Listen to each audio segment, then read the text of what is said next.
Hi, I'm Sean with This is Texoma, and we're here with Mike Springer, candidate for Justice of the Peace, Precinct 2, which is primarily Denison and Pottsboro, if I remember correctly. Denison, Pottsboro area. All right. And I'm Mike Springer, Sean. Nice to meet you. Thank Nice you to for meet you, joining sir. us. Our Thank first you. question for you is, why are you running for this office?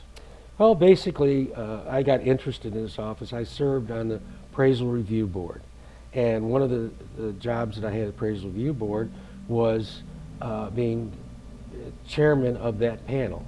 Every time we had 3 panels, I was the 3rd panel leader. In the absence of the chairman of the Appraisal Review Board, I became the #1 panel leader.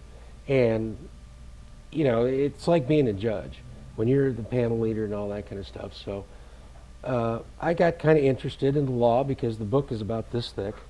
And so I started reading it and all this kind of stuff and got really interested. And when the position came open for Justice of the Peace, I immediately went down to call Jimmy Harris, who was the Justice of Peace at that time, and I said, you know, I'm interested in this job. I said, could you help me out on this? And he said, sure.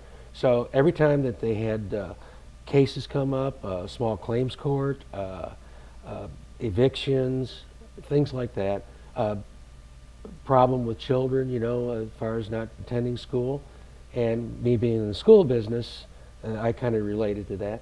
So I would go down and spend time with him in court, and after court, I'd go back in his chambers, and we'd discuss the cases. And that's how I got interested, that I think I could help out North Texas, especially Precinct 2. My main focus will be working with children. Okay. You said that you have worked in that area. Is that with the Denison ISD? Yes. Initially, I spent 38 years with the Denison Independent School District. I retired this past summer. I was a bus driver, a teacher, and later on a school administrator. It's give you a little educational background. I mean, I finished college in 3.5 years with an NCATE teaching certificate. NCATE is a national teaching certificate where you can teach in any state in the union, with the exception of taking their local government and basically like social studies, but local government courses. Anyway, so I finished college and went down to East Texas State University, which is now Texas A&M at Commerce. And at the ripe old age of 23, I had my first master's degree, and I had 3 options in life. One was go in the military, to accept my commission in the military. Second was to go down to Austin Community College and be their instructional media coordinator. And the third was to run the instructional television studio for the Denison ISD. And so I chose Denison ISD. So as time went on, the superintendent came up to me and says, you know, libraries are changing and you have a degree in media. You know, we're going into the computers. As you know, people are visual learners now. They're not just print learners. So times are changing. It's called a Learning Resource Specialist Certificate. So I went back to school, got my second master's degree in library science and research, and I headed up that program. And as time went on, the instructional materials became more and more expensive. It was an allotment from the state. And basically, I went back to school again and got a 3rd master's degree in school administration.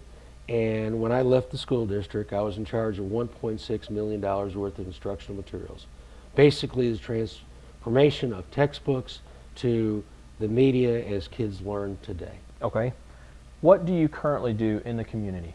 Right now, I own Springer Hay Farms, basically a rancher. I have cattle, and I provide horse quality hay for the North Texas area. I've hauled as far as Denton, Texas, but most of it is just right around Grayson County.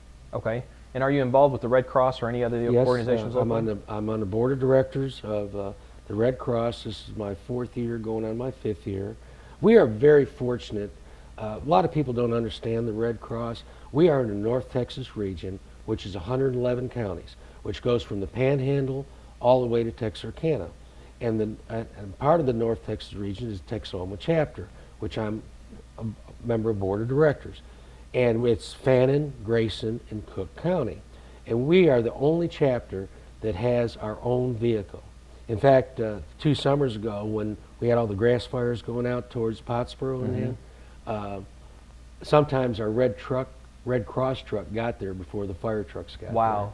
And that's to provide support. It's to provide support.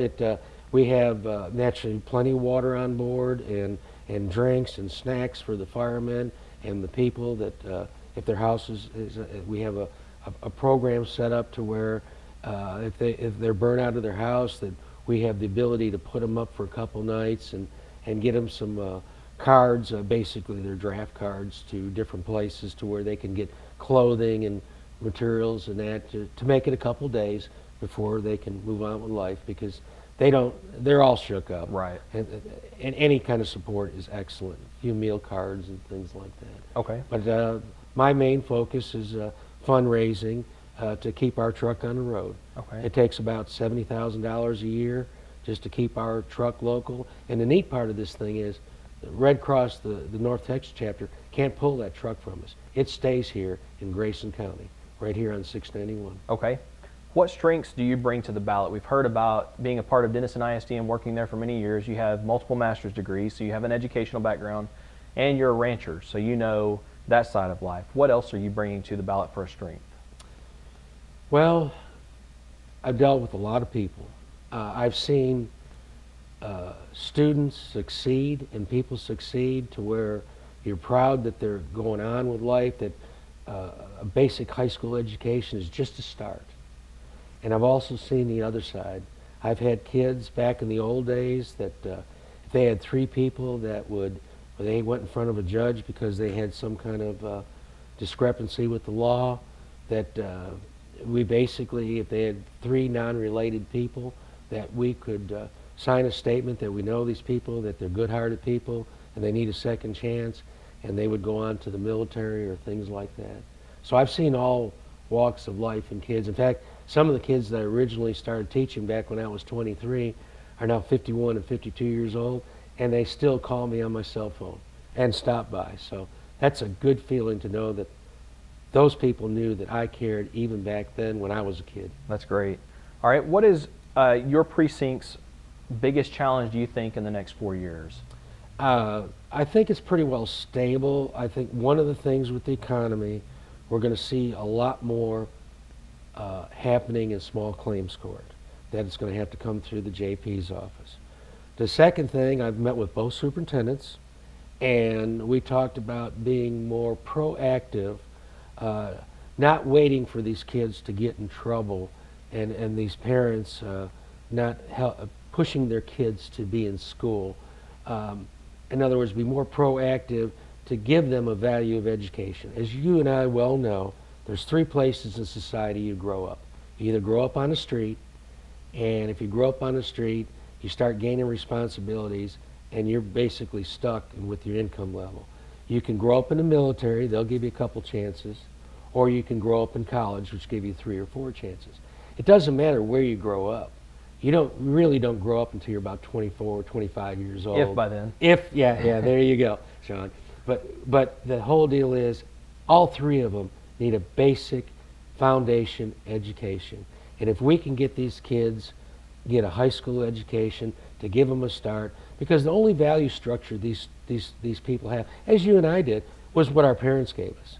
We didn't have another value structure. Until you get out in society after the magic age of 18 and see what other people's values are, then you know what an education is worth. Okay. And I think that's one of the things that I can bring to the table as Justice of the Peace for Precinct 2. All right. Our final question, what do you like most about Grayson County or your precinct in particular?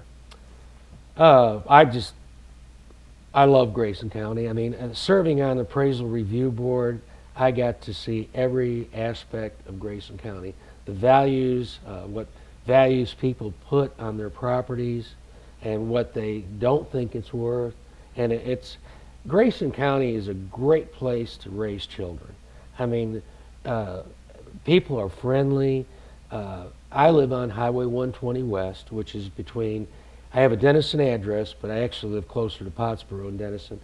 And there's people walking up all the time, and you can tell when they walk up, they need help. It may be just a ride down to get a can of gasoline, but you don't see that in other parts but Grayson County, they're good people. Okay. And I plan to retire here. All right. When can people vote? When can people? March 4th. March 4th is Election Day across Grayson County. The Democratic and the Republican primary is the same day, and everything on that. You have to either vote in one primary or the other. The last 2 weeks of February is early voting, and I encourage everybody to vote early. Just for the simple reason, you can go in there and you can go ahead and vote. You're out of there in 10 minutes and you're done. Election day, around the lunch hour, even though the polls are open 7 really to 7, busy. 7 to 7, people have a tendency to leave work and go vote. And I've seen polls open to 8 o'clock at night because the lines are so good. So I encourage everybody to vote early. Okay. I encourage everybody, no matter who you vote for, go to these forums, listen to the candidates, listen to their backgrounds.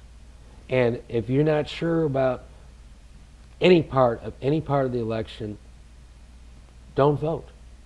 Vote for the ones you know about. Okay. But I encourage everybody, and my cell number is 903-814-1997, 1997.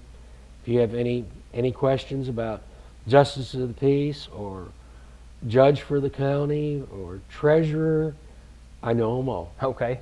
Thank you very much for your time. Mike, we wish you the best of luck. Thanks, Sean, and I appreciate you. You're welcome.